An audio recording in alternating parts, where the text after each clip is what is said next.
Para que a gente tenha uma ideia, quando nós consideramos os Estados Unidos como o benchmarking, como o padrão 100, o Brasil estaria em torno de 30, ou seja, 3 a 4 vezes menos produtivo do que os Estados Unidos.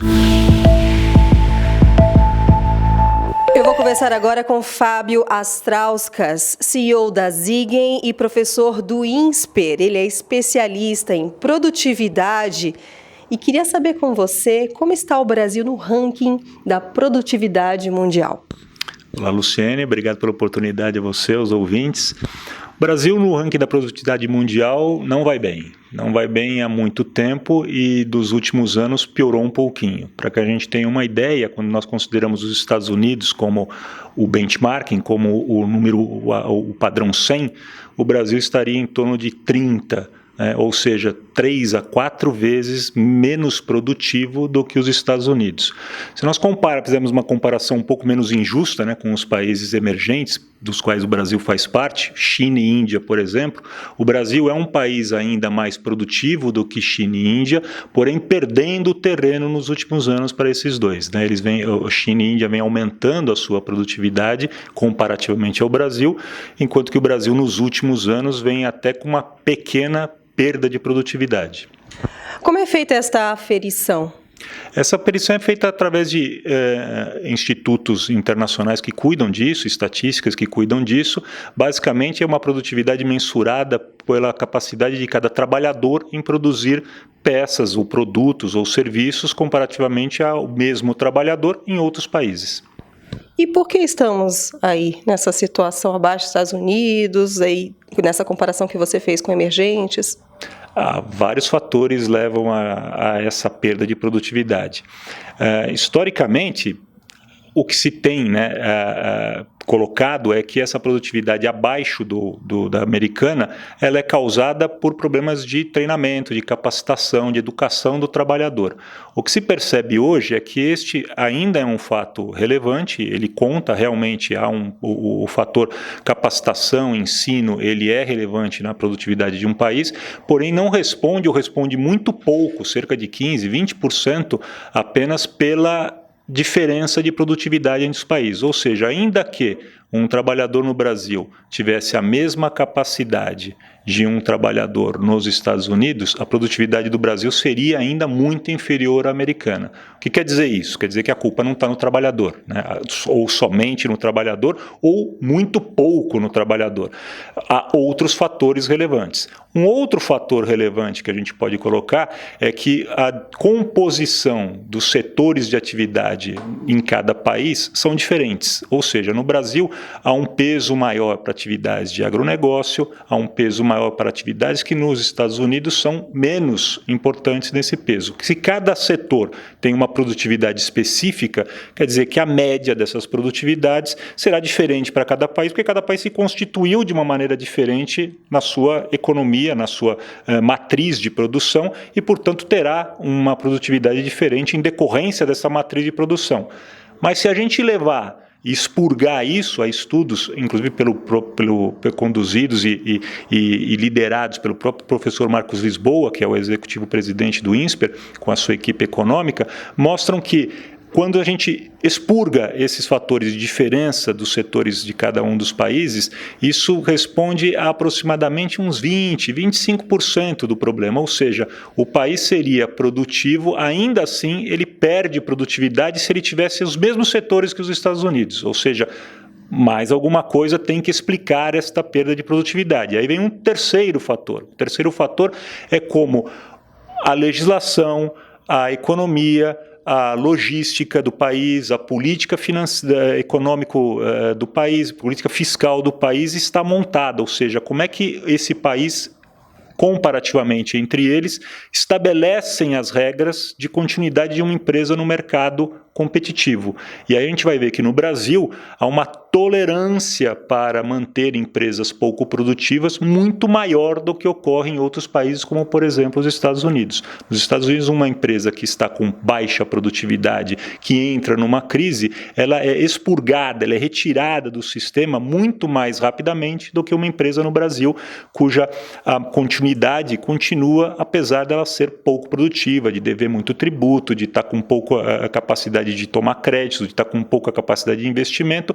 Essa empresa não é retirada do mercado, ela não vai à falência rapidamente pelas leis e pelo entorno todo criado de legislação no Brasil, e ela continua, e com isso ela derruba a média da produtividade do setor, porque ela fica pouco produtiva comparativamente a outras empresas do próprio setor, que são muito produtivas, mas ela derruba a média, né? Ela deveria ter saído, né, e sair da média, né?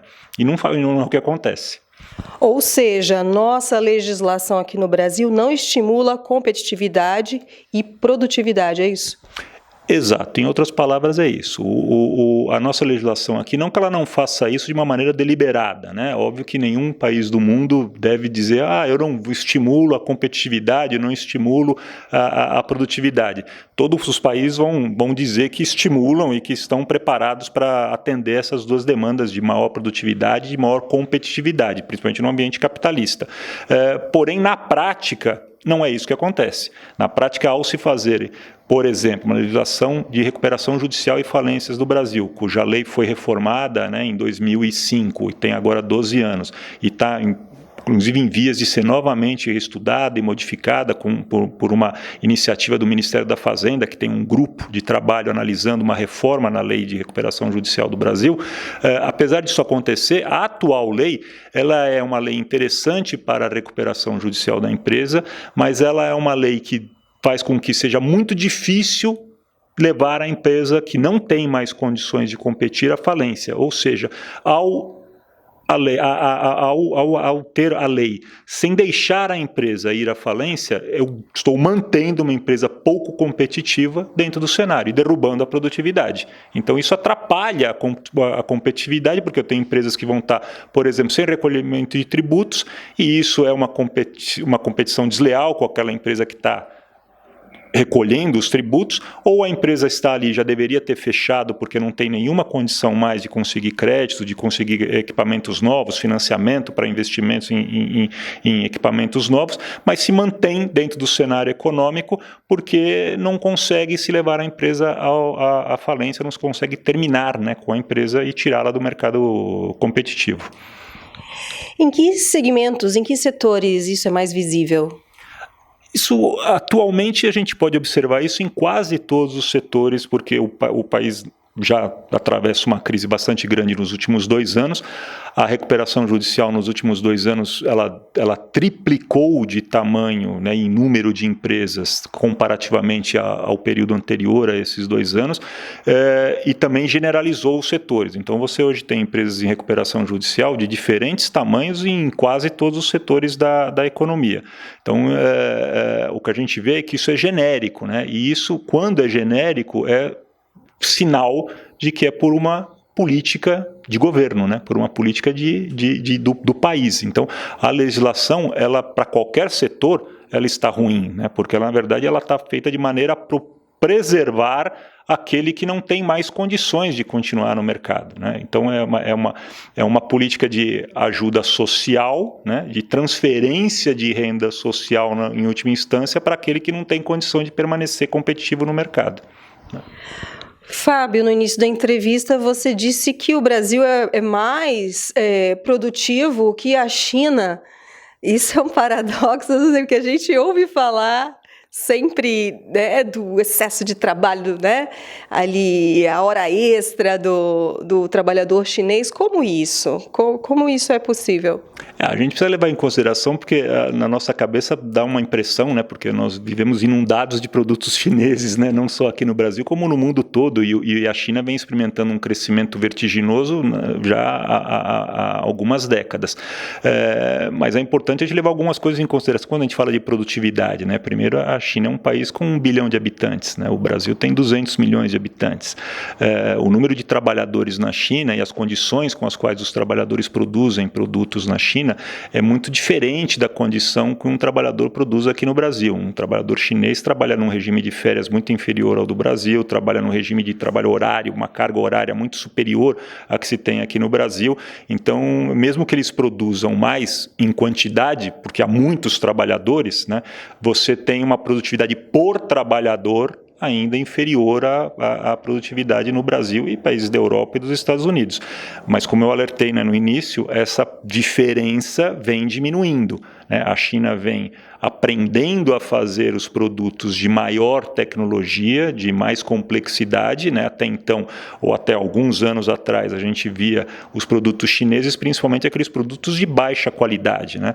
Hoje a gente vê produtos de alta qualidade e bastante competitivos com relação aos produtos semelhantes de fabricados em outros países, com investimentos bastante grandes em tecnologia, o que faz com que a produtividade por trabalhador aumente, né? Porque um trabalhador uma máquina substitui vários trabalhadores e o trabalhador passa a operar, né, uma quantidade maior de máquinas e aumentar a sua produtividade para cada produto produzido, e os incentivos, né, e as regras na China têm sido bem mais claras no direcionamento de crescimento econômico do que no Brasil. E como estamos em comparação aos nossos vizinhos na América do Sul? Nós temos a Chile é um bom, e a Argentina são acho que os dois países que valem a pena a gente comparar. O Chile vem experimentando nos últimos anos também uma perda de produtividade percentual, por incrível que pareça, né? Às vezes a gente dá uma impressão de que o Chile é um país bastante estável, e a produtividade no Chile ela é um pouco elevada, um pouco maior do que a do Brasil, mas em níveis semelhantes, tanto a da Argentina também. A Argentina passou por crise muito grande, né, nos últimos anos, vem se recuperando agora, mais recentemente. O Brasil não ocupa uma posição ruim dentro da América do Sul.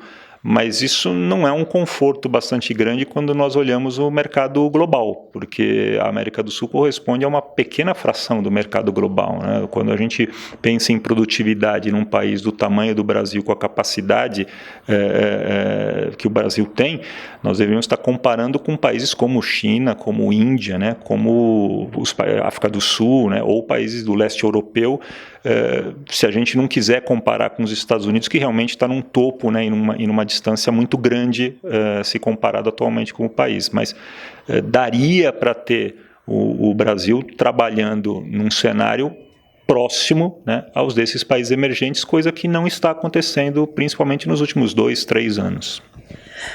Fábio, falamos bastante de segmento. Eu queria saber se você concorda com a segunda parte dessa entrevista, para a gente falar do seu trabalho dentro das empresas que têm problema de produtividade. Você topa? Perfeitamente, vai ser um prazer. Ok, obrigada. Luciene Miranda para a Ducascop TV.